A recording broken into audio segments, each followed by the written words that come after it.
প্রত্যেক বছর 10 মুহররমকে শোক দিবস বানিয়ে মাতম করা, শোকের দিবস। ইসলামের শরীয়তে শোক দিবস বানাবার কোনো ভিত্তি রাখা হয় নাই। আফসোস এবং পরিতাপের সাথে আমাদেরকে বলতে হচ্ছে, শিয়াদের সাথে মিল করে বাংলাদেশে একদল মুসলমানেরা বিগত 16 বছর 15 আগস্টকে মুসলমানদের উপর জোর করে জাতীয় শোক দিবস বানিয়ে চাপিয়ে দিয়েছিল। কথা ঠিক নেবে? ঠিক জোরে বলে। কালো বেশ তারা ধারণ করেছে, বাংলাদেশের অফিস আদালত সব বন্ধ করে দিয়েছে। স্বজন হারা বেদনার কথা বলে বলে মায়া কান্না অভিনয় করে গোটা জাতির সাথে ধোঁকা এবং প্রতারণা করা হয়েছে। ঠিক কিনা জোরে বলেন? যে ভদ্র মহিলাটি স্বজন হারা বেদনার কথা বলে কান্না করতেন, তিনি যে কত স্বজন হারিয়েছেন আর কত মানুষের স্বজনকে গুম করেছেন, খুন করেছেন, সরাসরি চাইনিজ পিস্তল দিয়ে মানুষকে খুন করার সরাসরি নির্দেশ করেছেন। উনি মানুষের জন্য কান্না করতেন, আত্মীয়র জন্য কান্না করতেন, কত মায়া তার অন্তরে। প্রায় সময় তৎকালীন যুগে শুনতাম মাদার অফ হিউম্যানিটি, তিনি নাকি মানবতার মা। এরপরে শুনতাম মাদার অফ ডেমোক্রেসি, গণতন্ত্রের মা। কত কিছু শুনতাম, এখন দেখি মাদার অফ ডাইনি। কথা ঠিক নেবে? ঠিক যদি বলে। এটা আদালত প্রমাণ করে দিয়েছে, এটা আমার দাবি নয়, এটা প্রমাণিত সত্য।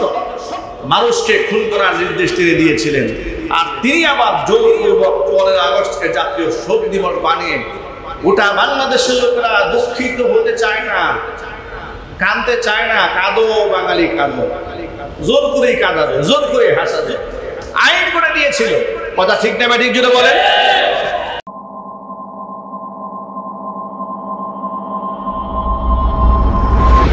আসসালামু আলাইকুম ওয়া রাহমাতুল্লাহি ওয়া বারাকাতুহু।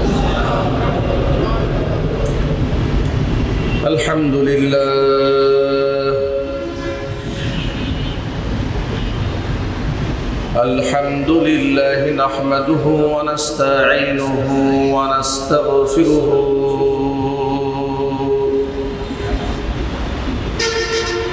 ওয়া নু'মিনু বিহি ওয়া নাতাওয়াক্কালু আলাইহি ওয়া নাউযু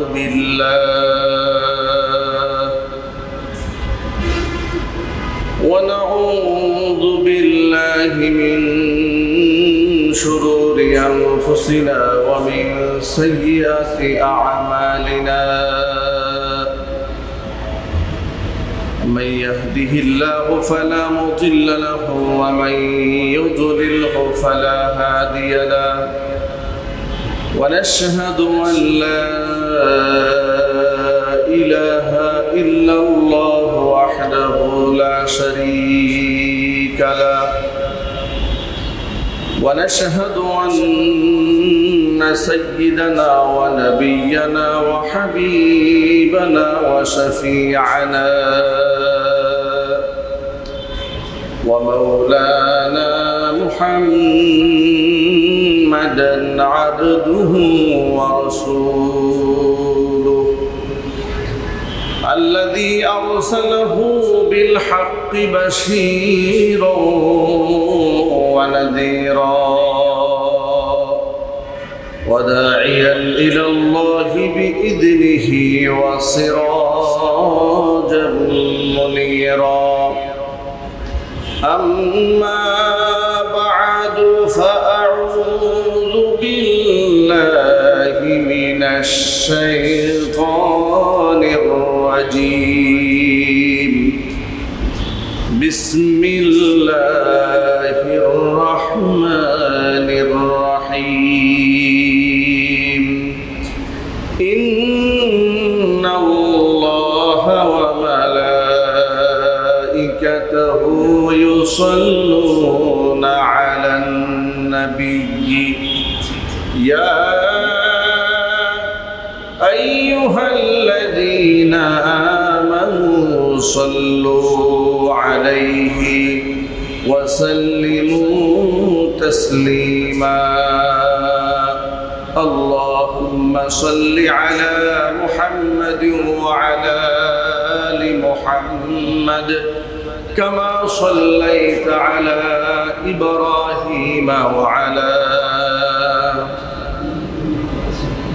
إنك حميد مجيد اللهم بارك على محمد وعلى آل محمد كما باركت على إبراهيم وعلى آل إبراهيم إنك حميد مجيد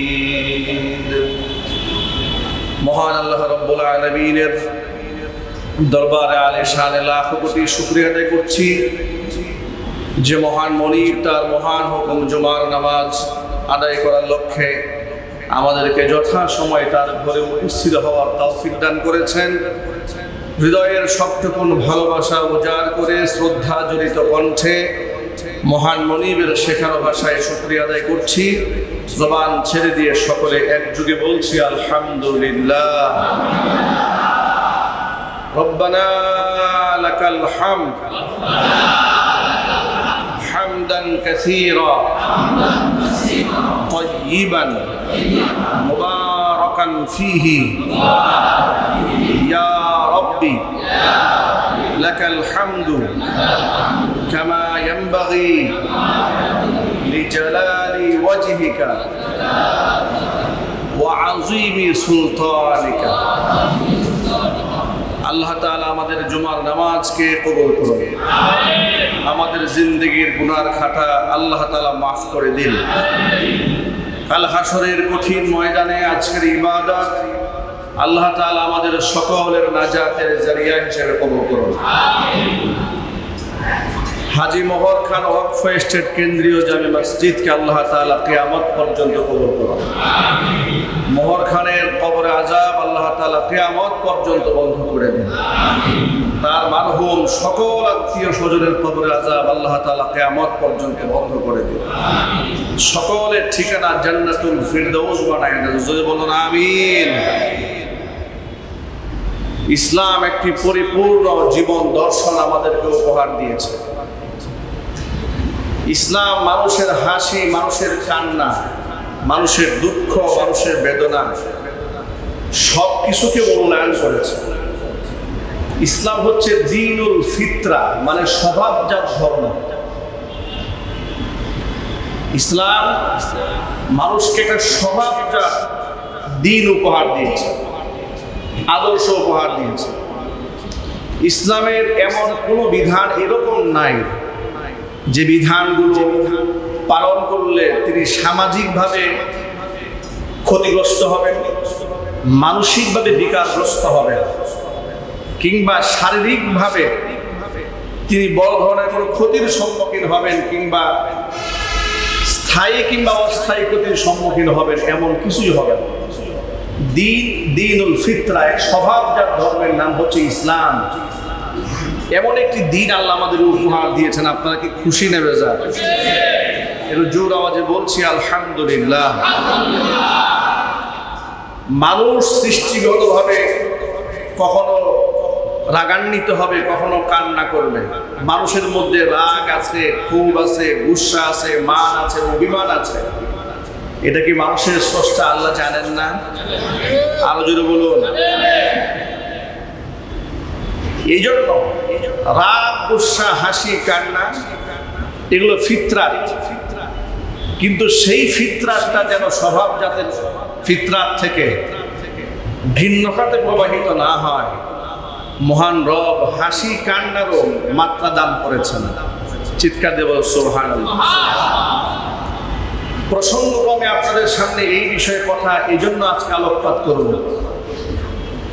মানুষ মারা গেলে, নিকটতম ব্যক্তি মারা গেলে স্বাভাবিকভাবে মানুষ দুঃখিত হয়, কান্না করে, মনে কষ্ট লাগে, নিজের অজান্তেই চোখ থেকে বেয়ে বেয়ে পানি পড়ে। এটা একটা স্বভাবজাত প্রকৃতি। আবার কোনো কোনো সময় দেখা যায় মানুষ মারা গেলে মানুষ চিৎকার করে, এমনভাবে কান্নাকাটি করে, রাহাজানি করে, লাশের উপর গিয়ে পড়ছে, চুল টেনে ছিঁড়ে ফেলছে, আশ্রাচ্ছে, আল্লাহকে অভিযোগ করছে, তুমি আর কাউকে চোখে দেখলে না, তুমি আমার স্বামীকে চোখে দেখলে, আমার একটা মাত্র সন্তানকে চোখে দেখলে, ইত্যাদি ইত্যাদি। মানুষের দুঃখ প্রকাশের ঢং নানান রকম। আপনারা জেনে খুশি হবেন এবং অবাকও হবেন, বিস্মিতও হবেন। আল্লাহ তাআলা আমাদেরকে এমন একটা জীবন বিধান দান করেছেন, মানুষ মারা গেলে আমি কিভাবে কান্না করব সে আদর্শ পর্যন্ত ইসলাম আমাকে শিখিয়ে দিয়েছে।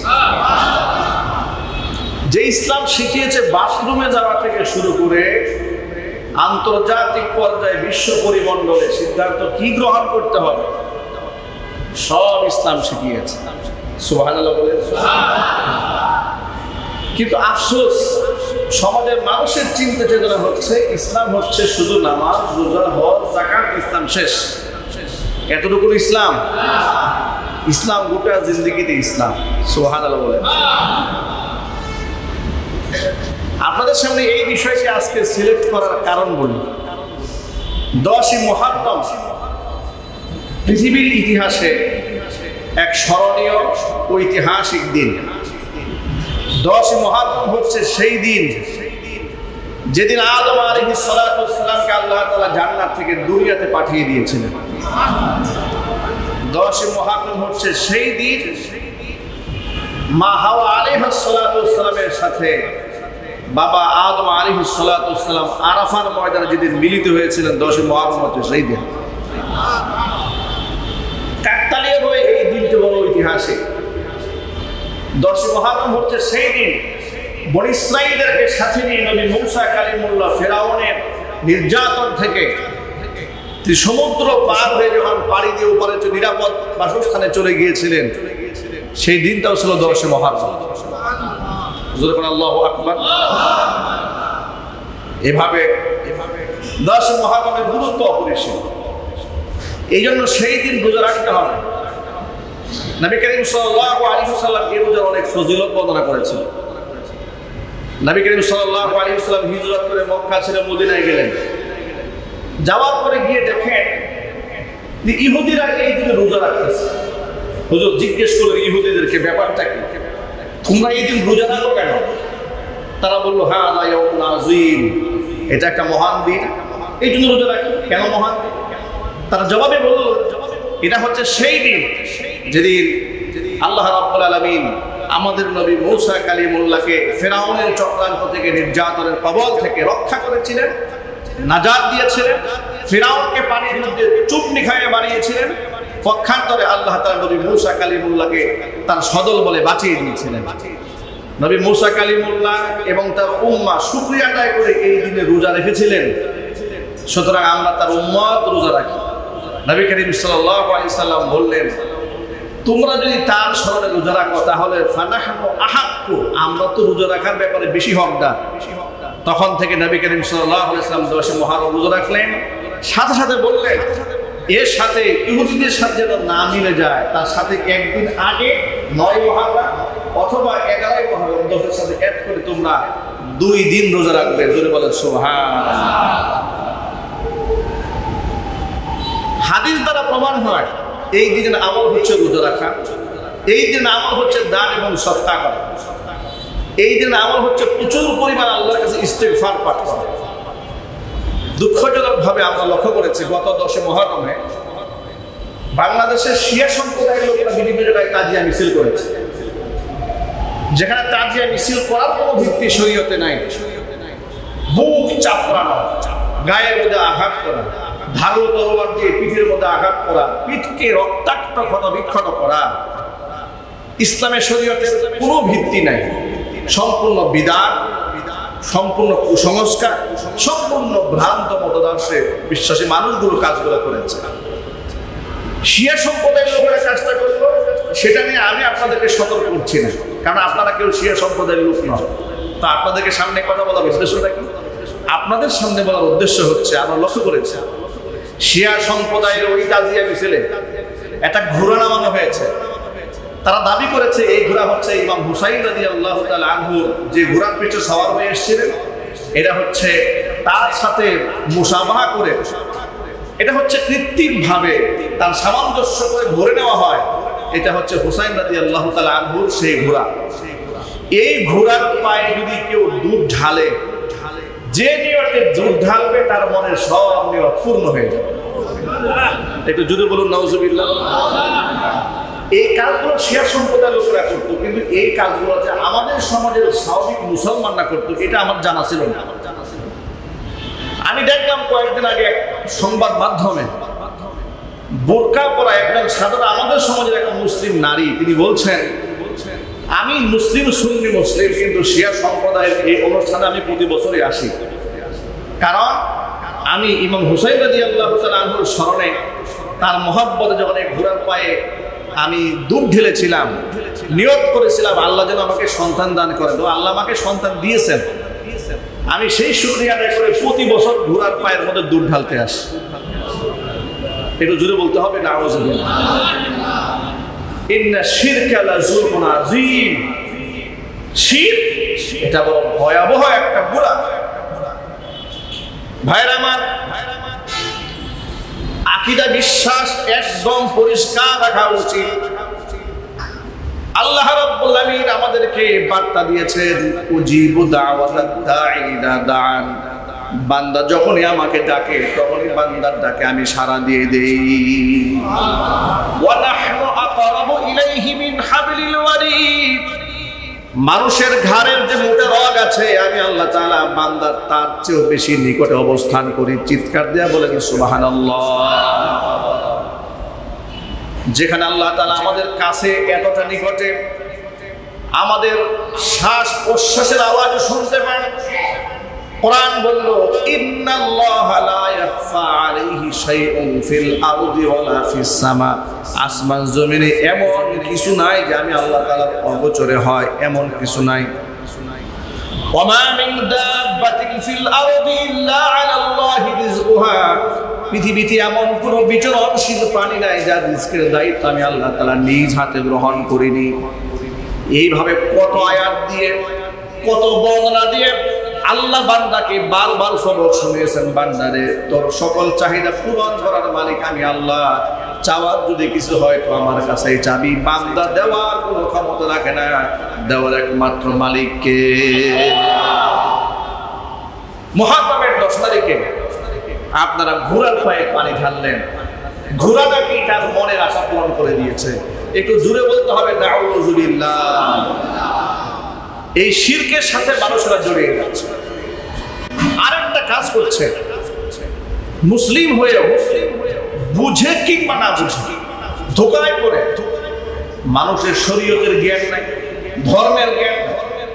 মানুষ মনে করে ইমাম হুসাইন রাদিয়াল্লাহু তাআলা আনহু, হাসান রাদিয়াল্লাহু তাআলা আনহু জান্নাতের যুবকদের সর্দার হবে, তাদেরকে নির্মমভাবে শহীদ করা হয়েছে। তাদের স্মরণে যদি আমরা একটু শোকাহত হই, দুঃখিত হই, ক্ষত বিক্ষত হই, তাহলে তো এখানে ব্যতীত হওয়ার কিছু নাই, বা এখানে শরীয়ত বিরোধী কিছু হচ্ছে না, আমরা তো দুঃখ পাচ্ছি। মনে রাখবেন, শরীয়ত এটা আমার দাবি দেওয়া দিয়ে হয় না, শরীয়ত বুজুর্গদের কথা দিয়েও হয় না, মহামনীষীদের বাণী দিয়ে শরীয়ত নির্ধারিত হয় না। শরীয়তের নির্ধারিত হয় কোরআন এবং সুন্নাহর ভিত্তিতে। ঠিক কিনা বলে? মানুষ মারা গেলে, নিকটতম লোক মারা গেলে, কিংবা বড় আলেম মারা গেল, পীর মারা গেল, লোকেরা শোক পালন কিভাবে করবে, কতক্ষণ করবে, কোন সূরাতে করবে, তাও হাদিসে আছে। আল্লাহর নবী সাল্লাল্লাহু আলাইহি সাল্লামের থেকে বর্ণিত আনাস রাদিয়াল্লাহু তাআলা আনহু হাদিসের রাবী, তিনি বলেন মারিয়া কিপ্তি নবীজি সাল্লাল্লাহু আলাইহি সাল্লামের দাসী ছিলেন। তার ঘরে নবীজি সাল্লাল্লাহু আলাইহি সাল্লামকে আল্লাহ তাআলা একটি পুত্র সন্তান দান করেছিলেন। পুত্র সন্তানের নাম হচ্ছে ইব্রাহিম। এই পুত্র ইব্রাহিমের বয়স যখন মাত্র 18 মাস, 8ম হিজরিতে তার জন্ম হয়, 10ম হিজরিতে তার ইন্তেকাল হয়। রাসূলের ছেলে নাম ইব্রাহিম। তিনি মৃত্যু শয্যায় যখন শায়িত, আনাস ইবনে মালিক রাদিয়াল্লাহু তাআলা আনহু বলছেন, আমরা তাকে দেখতে গেলাম। আল্লাহ নবী সাল্লাল্লাহু আলাইহি সাল্লাম তাকে কুলে তুলে নিলেন, ফাকাব্বালাহু ওয়া শাল্লাহু। নবী করিম সাল্লাল্লাহু আলাইহি সাল্লাম 1.5 বছরের পুত্র সন্তানকে গালে মুখে চুমা খাইলেন, ওয়া শাম্মাহু, তার গায়ের ঘ্রাণ শুকলেন। শিশু বাচ্চা, আদরের বাচ্চাদেরকে চুমা দিতে তাদের গায়ের একটা ঘ্রাণ আছে, গ্রান শুকতে কি মজা লাগে না ভাই? একটু যদি বলেন। এটা যাদের ঘরে শিশু বাচ্চা আছে, যাদের ঘরে ছোট বাচ্চা আছে, কিংবা যারা বাচ্চা লালিত পালিত বড় করেছেন, তারা বুঝেন যে বাচ্চার গায়ের শরীর থেকে একটা ঘ্রাণ, এই ঘ্রাণটা নিতেও পিতামাতা কলিজা ঠান্ডা হয়ে যায়। সুবহানাল্লাহ বলেন। ফাকাব্বালাহু, নবীজি সাল্লাল্লাহু আলাইহি ওয়াসাল্লাম পুত্র ইব্রাহিমকে চুমু খেলেন, ওয়া শাম্মাহু, এবং তার গায়ের ঘ্রাণ শুকলেন। নবীজি সাল্লাল্লাহু আলাইহি ওয়াসাল্লাম তাকে কুল থেকে নামালেন। কিছুক্ষণ পরে যখন তার ইন্তেকাল হয়ে গেল, নবীজি সাল্লাল্লাহু আলাইহি ওয়াসাল্লাম এবার তিনি চোখের পানি ছেড়ে কান্না করছিলেন। এই দৃশ্য দেখে হযরত আব্দুর রহমান ইবনে আউফ রাদিয়াল্লাহু তাআলা আনহু তিনি বললেন, ওয়া আনতা ইয়া রাসূলুল্লাহ, হে আল্লাহর নবী, আপনিও কান্না করেন, আপনিও চোখের পানি ছাড়েন। নবীজি সাল্লাল্লাহু আলাইহি ওয়াসাল্লাম বললেন, ইন্নাহা রাহমাতুন, এটা হচ্ছে আল্লাহর পক্ষ থেকে বান্দার অন্তরে মায়ার বহির প্রকাশ। ধরে বলেন সুবহানাল্লাহ। এটা ভালোবাসা, ইন্নাহা রাহমাতুন, এটা আল্লাহর পক্ষ থেকে বান্দার প্রতি বান্দার রহমত, ভালোবাসা, মুহাব্বত। তবে ইবনে আউফ মনে রাখুন, নবী করিম সাল্লাল্লাহু আলাইহি ওয়াসাল্লাম চোখের পানি ছেড়ে কান্না করছিলেন। মুখ থেকে কোনো আওয়াজ নাই, অভিযোগ নাই, চিৎকার নেই, চেঁচামেচি কিছুই ছিল না। চোখ থেকে শুধু নজরে পানি ঝরছে। এমন সময় নবীজি সাল্লাল্লাহু আলাইহি ওয়াসাল্লাম ইবনে আউফ রাদিয়াল্লাহু তাআলা আনহু সহ উপস্থিত সাহাবীদেরকে বলেন, ও সাহাবীরা শোনো, ইন্নাল আইনা তাদমাউ ওয়াল কলবু ইয়াহজান, নিশ্চয়ই চোখ অশ্রু বিসর্জন দেয়, অন্তরে ব্যথিত হয়, কিন্তু ওয়ালা নাকুলু ইল্লা মা ইরদি রাব্বানা, আমাদের মুখ থেকে এমন কোনো কথা আমরা বলবো না যেটা আমাদের রবকে অসন্তুষ্ট করে দেয়। যদি বলেন সুবহানাল্লাহ। চোখ পানি ঝরাবে, অন্তর দুঃখিত হবে, ক্ষত বিক্ষত হবে। ওয়ালা নাকুলু ইল্লা মা ইরদি রাব্বানা, কিন্তু মুখ থেকে এমন কোনো কথা আমরা উচ্চারণ করবো না যেটা আমাদের রবকে অসন্তুষ্ট করে দেয়। চিল্লায় এখন সুবহানাল্লাহ। সুতরাং মানুষ মারা গেল, কান্না করেন, শোকাহত হন, ব্যথিত হন, কিন্তু শোকের ভাষা, শোকের ধরন এটা এমন না হয় যাতে আল্লাহর সিদ্ধান্তকে অস্বীকার করেছে, এমন যেন না হয়। আপনি যদি মাথার চুল টেনে ছিঁড়ে ফেলেন, বুকের মধ্যে আঘাত করতে থাকেন, মাতম করে মাটির সাথে গড়াগড়ি যান, আর আল্লাহর কাছে অভিযোগ করতে থাকেন তিনি কেন মারা গেলেন, তিনি কেন মারা গেলেন, তাহলে তো আপনি আল্লাহর সিদ্ধান্তের মধ্যে হস্তক্ষেপ করলেন। এই জন্য ইমানদার ব্যক্তি কখনো মাতম করবে না, নিজের গায়ে আঘাত করবে না, মাথার চুল টেনে ছিঁড়ে ফেলবে না। তিনি বলবেন, ইন্না লিল্লাহি ওয়া ইন্না ইলাইহি রাজিউন। কত সুন্দর কথা, এটা আপনারা সকলে মুখস্থ জানেন, কিন্তু কথা গভীরতা কত মারাত্মক। ইন্না লিল্লাহ মানে হচ্ছে ইন্না লিল্লাহ, যে বান্দাটা চলে গেল শুধু ওই বান্দাই চলে গেল তা নয়, ইন্না লিল্লাহ আমরা সকলে আল্লাহ, সকলে কার? আল্লাহ। আরো জোরে বলুন, ইন্না লিল্লাহ। বান্দা স্বীকৃতি প্রদান করছে যে সন্তান কিংবা যে বাবা, যে আত্মীয় মারা গেছে তিনিও আল্লাহ, আমিও আল্লাহ, শুধু আমি একা নই, ইন্না লিল্লাহ আমরা সকলে আল্লাহ, ওয়া ইন্না ইলাইহি রাজিউন, আল্লাহর দিকে আমরা প্রত্যাবর্তিত হব। আজকে সে গেছে, কালকে আমি, আগামীকাল আমি যাচ্ছি, এর পরশু পরের জন যাচ্ছে, সকলে আল্লাহ, আল্লাহর দিকে আমরা রওনা হয়েছি। সুতরাং আল্লাহর সিদ্ধান্তে হস্তক্ষেপ করে আমি নাফরমানি করব, উনি মূল্য কেন, উনি এই করলো কেন, সেই করলো কেন, এগুলো বলার কোনো সুযোগ ইসলামে দেওয়া হয়নি। প্রসঙ্গক্রমে আপনাদেরকে আরেকটি বিষয় স্মরণ করে দিই। 10ই মুহররমে ইমাম হুসাইন রাদিয়াল্লাহু তাআলা আনহু তাকে কারবালার প্রান্তরে নির্মমভাবে শহীদ করা হয়েছে। ইয়াজিদের গোষ্ঠীরা, তার বাহিনী নির্মমভাবে তাকে তারা শহীদ করেছে। গোটা পৃথিবীর মুসলিম উম্মাহ ইতিহাস পড়ে কেঁদেছে, ইতিহাস আজও পড়ে মানুষরা ক্ষত বিক্ষত হয়, দুঃখিত হয়। আমরা মুসলিম যারা, তাদের উচিত শহীদের জন্য আল্লাহর কাছে দোয়া করা, মাগফিরাত কামনা করা, আল্লাহর কাছে রহমত চাওয়া, এবং নবী করিম সাল্লাল্লাহু আলাইহি ওয়াসাল্লাম যে আদর্শ আমাদের জন্য 10ই মুহররমে রেখে গেছেন, 10ই মুহররমে রোজা রাখা, দান সদকা করা, এই আমলগুলো বেশি বেশি করা। কিন্তু সেটা না করে প্রত্যেক বছর 10 মুহররমকে শোক দিবস বানিয়ে মাতম করা, শোকের দিবস। ইসলামী শরীয়তে শোক দিবস বানাবার কোনো ভিত্তি রাখা হয় নাই। আফসোস এবং পরিতাপের সাথে আমাদেরকে বলতে হচ্ছে, শিয়াদের সাথে মিল করে বাংলাদেশে একদল মুসলমানেরা বিগত 16 বছর 15 আগস্টকে মুসলমানদের উপর জোর করে জাতীয় শোক দিবস বানিয়ে চাপিয়ে দিয়েছিল। কথা ঠিক নেবে, ঠিক জোরে বলে।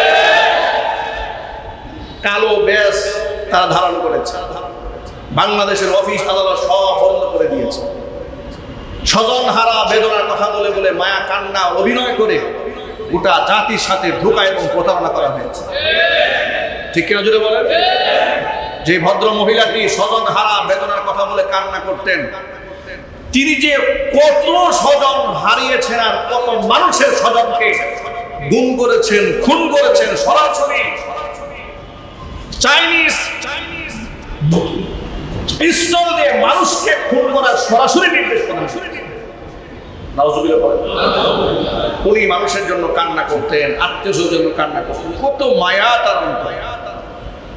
প্রায় সময় তৎকালীন যুগে শুনতাম মাদার অফ হিউম্যানিটি, তিনি নাকি মানবতার মা।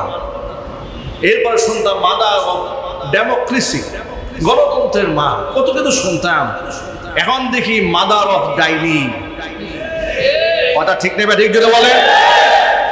কিন্তু আদালত প্রমাণ করে দিয়েছে, এটা আমার দাবি নয়, এটা প্রমাণিত সত্য। মানুষকে খুন করার নির্দেশ তিনি দিয়েছিলেন, আর তিনি আবার জোরপূর্বক 15 আগস্টকে জাতীয় শোক দিবস বানিয়ে গোটা বাংলাদেশের লোকেরা দুঃখিত হতে চায় না, কাঁদতে চায় না। কাঁদো বাঙালি কাঁদো, জোর করেই কাঁদাবে, জোর করে হাসাবে, আইন করে দিয়েছিল। কথা ঠিক নেবে, ঠিক যদি বলেন।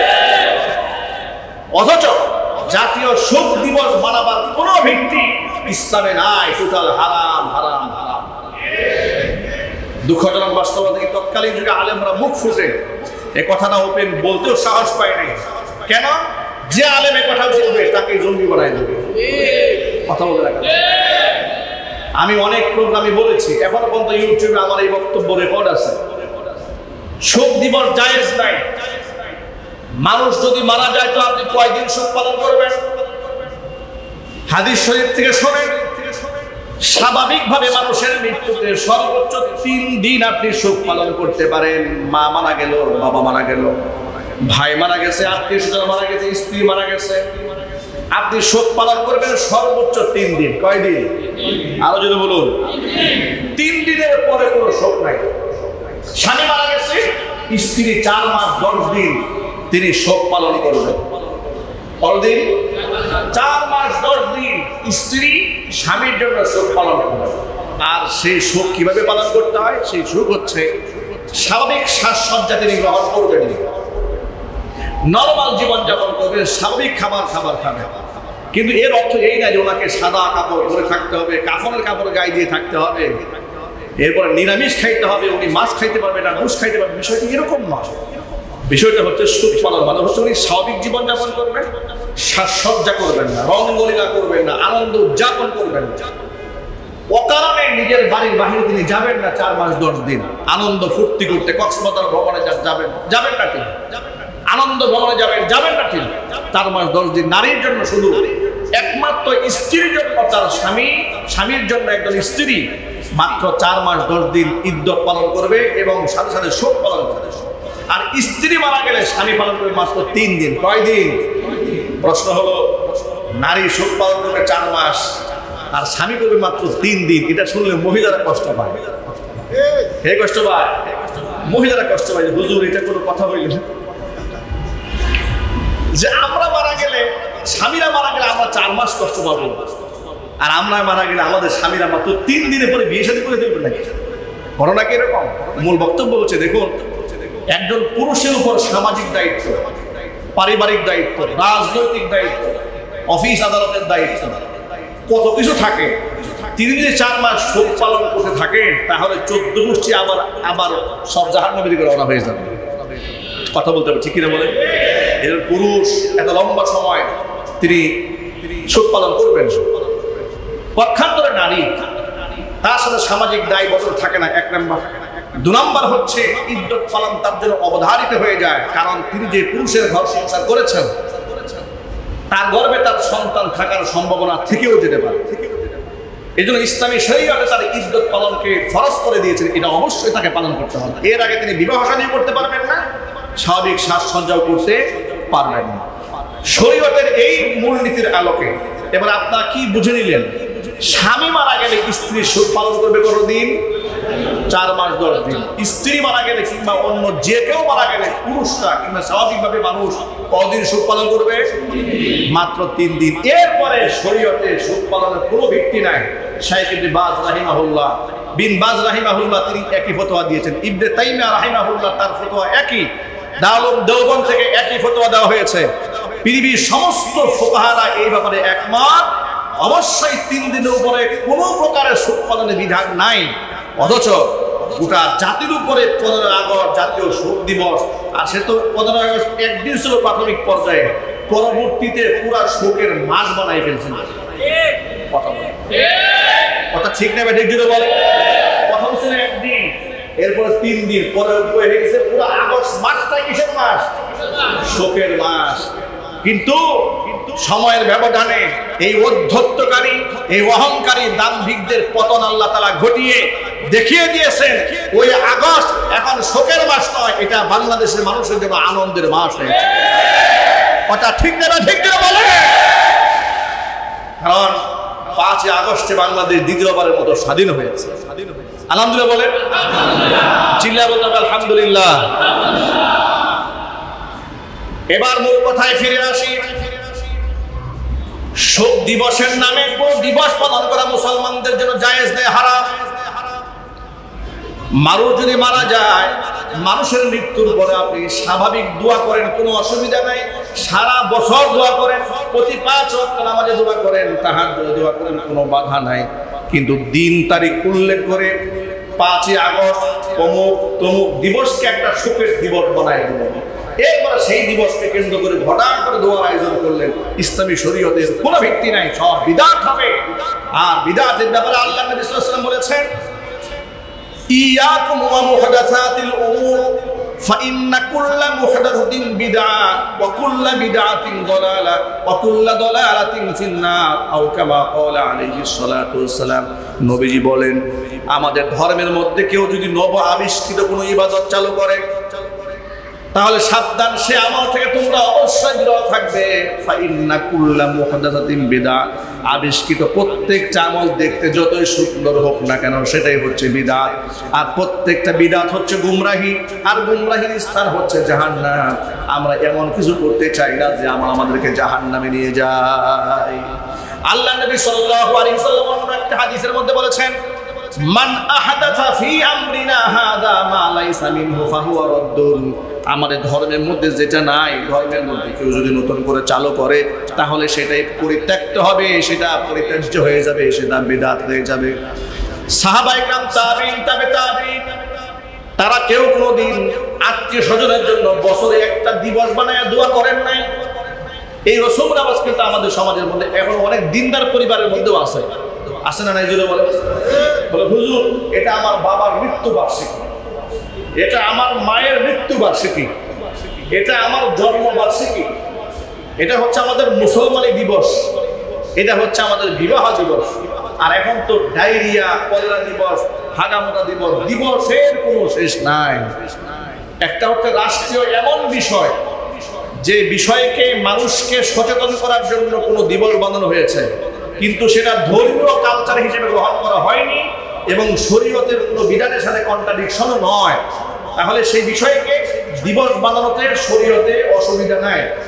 কিন্তু যে কালচারের সাথে শরীয়তের কন্ট্রাডিকশন হয়, বিরোধ হয়, শরীয়তের নির্দেশনা ওই ব্যাপারে দেওয়া থাকা সত্ত্বেও সেটা বাদ দিয়ে ভিন্ন রসম রেওয়াজের মধ্যে যদি কেউ কোনো একটা হালাল কাজও করতে চায়, যেমন আপনি বললেন, হুজুর আমি ওই 14 তারিখে আমার বাবা মারা গেছে, কথার কথা, ফর এক্সাম্পল, যে 14ই জানুয়ারি আমার বাবা মারা গেছে, প্রত্যেক বছর 14ই জানুয়ারি তাকে ওয়াজ মাহফিল দিলাম, মানুষ ভালো করে শুনলো, শরীয়তে এটার কোনো ভিত্তি নেই। আপনি এই যে দিবসটা গ্রহণ করলেন, মনে করছেন ভালো কাজ করতেন, এরও ভিত্তি নেই।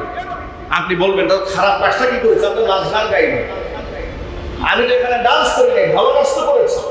আপনার মনে রাখতে হবে, আপনি ভালো করলেন না খারাপ করলেন তার সিদ্ধান্ত নিতে হবে আল্লাহ পাকের কোরআন থেকে। কথা ঠিক না? জোরে বলুন। আপনি যুক্তি তর্ক দিয়ে ভালো খারাপ বানাতে পারবেন না। তাহলে জুমার নামাজ 2 রাকাতের জায়গায় 4 রাকাত পড়েন। কথা বুঝুন না বলা হয়। জুমার নামাজ কয় রাকাত? একটু জোরে বলুন। নামাজ পড়া ভালো জিনিসটা খারাপ জিনিস? তাহলে 4 রাকাত পড়েন। 4 রাকাত পড়ার পর যদি প্রশ্ন করে, আরে মিয়া 4 রাকাত পড়লে কেন? বলে হুজুর কি যে বলেন, সিজদা আল্লাহর কাছে এত পছন্দের, তা কম দেবো কেন? নামাজ আল্লাহর কাছে এত প্রিয়, তো বেশি করে করি, কোনো সুযোগ নেই। তখন আপনি বলবেন যে না, ইসলামে তো নাই।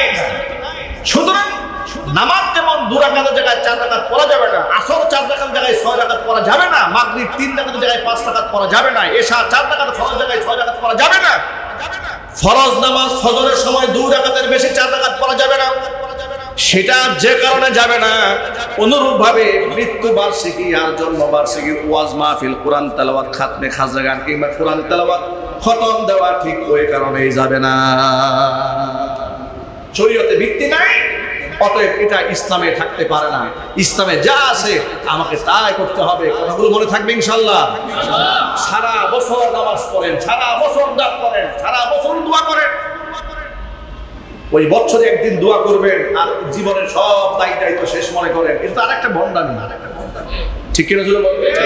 সারা বছর মায়ের জন্য দোয়া নাই, বাবার জন্য দোয়া নাই, নামাজের খবর নাই, রোজার খবর নাই, ওই বছরে একদিন ধার্য করে রাখছে, গোটা এলাকার মানুষের সিন্নি রান্না করে খাওয়াচ্ছে। এগুলোর নাম কি? ভণ্ডামি। এগুলোর নাম কি? চিল্লাই বলেন। ভণ্ডামি। ভণ্ডামি বাদ দিতে হবে। এবার আপনাদের কাছে জানতে চাই, কোন দিবসকে শুভ দিবস বানানো যায় আছে? একটু জোরে বলেন। হালাল না হারাম? যদি কারো মৃত্যুতে সেই দিবসকে শুভ দিবস বানানো যায় হতো, এই পৃথিবীর শ্রেষ্ঠ মানব, শ্রেষ্ঠ নবী, ইমামুল মুরসালিন, রাহমাতুল লিল আলামিন, খাতামুল আম্বিয়া, নবিয়ুনা মুহাম্মদ রাসূলুল্লাহ সাল্লাল্লাহু আলাইহি ওয়াসাল্লাম 12 রবিউল আউয়াল সোমবার দিন দুনিয়া থেকে চলে গেছেন। এই দিবসটায় গোটা জাতির জন্য সবচেয়ে বড় সুখের দিবস থাকতো। কথা ঠিক নেবে? আল্লাহ নবী দুনিয়া থেকে চলে গেছেন, এর চাইতে বড় কষ্ট এই উম্মার জন্য আর আছে? ছিল না? ছিল না? সাহাবায়ে কেরাম এলাকা ছেড়ে চলে গিয়েছেন। বেলাল রাদিয়াল্লাহু তাআলা এলাকা ছেড়ে দিয়েছিলেন। যে মাটিতে আমার রাসূল নাই, যে জমিনে আমার রাসূলকে দেখতে পাবো না, সেখানে আমি থাকতে পারবো না। সাহাবায়ে কেরাম কেউ রাসূলের ইন্তেকালের সেই দিবসটাকে শোক দিবস বানান নাই। সাহাবায়ে কেরাম জান্নাতের সুসংবাদ প্রাপ্ত সাহাবীরা দুনিয়া থেকে চলে গেছেন, তাদের মৃত্যু দিবসকে কেউ শোক দিবস বানান নাই। আর কোথাকার কোন বেনামাজি, কোথাকার কোন ফাসিক, কোথাকার কোন ফাজ্জর, কোথাকার কোন পাপিষ্ঠ মূল্য আর গোটা জাতি শোক দিবস পালন করলো। এর থেকে বড় মিথ্যাবাদী আর ভণ্ডামি আর কিচ্ছু হতে পারে না। সুতরাং এই 10 মুহররমকে শোক দিবস বানানো জায়েজ নেই, হারাম। 14-15 আগস্টকে শোক দিবস বানানো জায়েজ নেই, হারাম। আল্লাহ তাআলা এই সমস্ত হারাম থেকে আমাদের বেঁচে থাকার তৌফিক দান করেন। আমিন। জোরে বলুন আমিন। আমিন। বিদআত থেকে বাঁচতে। প্রিয় ভাইরা, শুধু কি তাই লোকেরা মারা গেলে কয়টা কাজ করতে হবে? হাদিস দ্বারা প্রমাণিত যে কয়টা উল্লেখিত কাজ আছে। ব্যক্তি যখন মারা যায়, আপনি তাকে গোসল করেন, জানাজার নামাজ পড়েন, তার জন্য ইস্তিগফার করেন, দান এবং সদকা করেন, পরিষ্কার করেন। মানুষ মারা গেলে আপনি তাকে গোসল করাবেন, জানাজার নামাজ পড়বেন, কবরে মাদফুন করবেন, তার জন্য ইস্তিগফার করবেন, তার জন্য দান এবং সদকা করবেন সারা বছর। এটাই হচ্ছে শরীয়ত। মাঝে মাঝে তার কবরটা জিয়ারত করতে যাবেন, তার জন্য আল্লাহর কাছে দোয়া করবেন, তার গুনাহ মাফের জন্য, তার মুক্তির জন্য, জাহান্নাম থেকে মুক্তি কামনায় আল্লাহর কাছে দোয়া করবেন। এত সুন্দর সুন্দর আমল থাকতে সব বাদ দিয়া আপনি শোক দিবস বানানো শুরু করেছেন। আর সেই শোক দিবসে আমলগুলা কি? নারী পুরুষ সব একত্রিত হয়ে নবী সালাম আলাইকা মিলাদ করা শুরু করছে। কি নাই এগুলো? আরো যদি বলে নাই।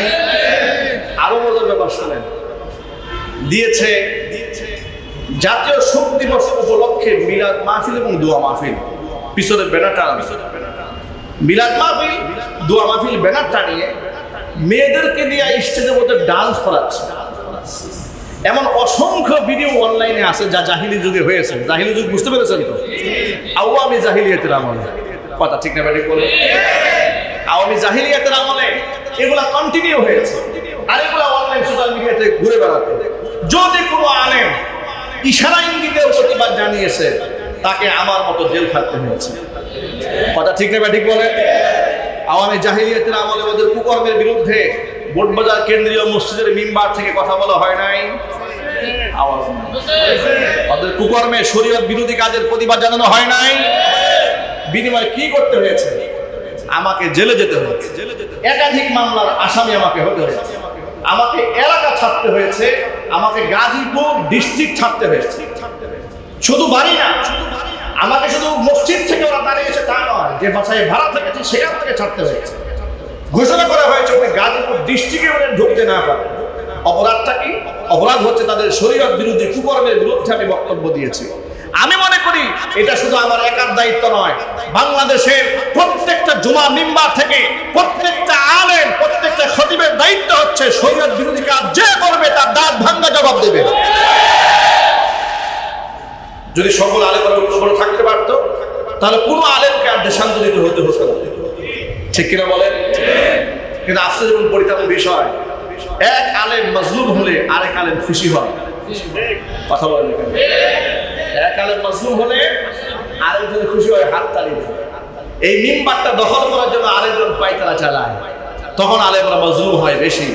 যার ধরুন বিগত জীবনে আলেমরা যখন মাজলুম হয়েছে, এই আলেমরা মাজলুম হওয়ার পেছনে শুধু জালেমরা দায়ী নয়, নামধারী অসংখ্য আলেমরাও দায়ী, যারা তাদের পদলেহন করে মক্কানে আলেমরা আমাদেরকে নির্যাতন চালিয়েছে। আল্লাহ পাক যেন ওই সমস্ত আলেমদেরকে হেদায়েতের নূর দান করেন।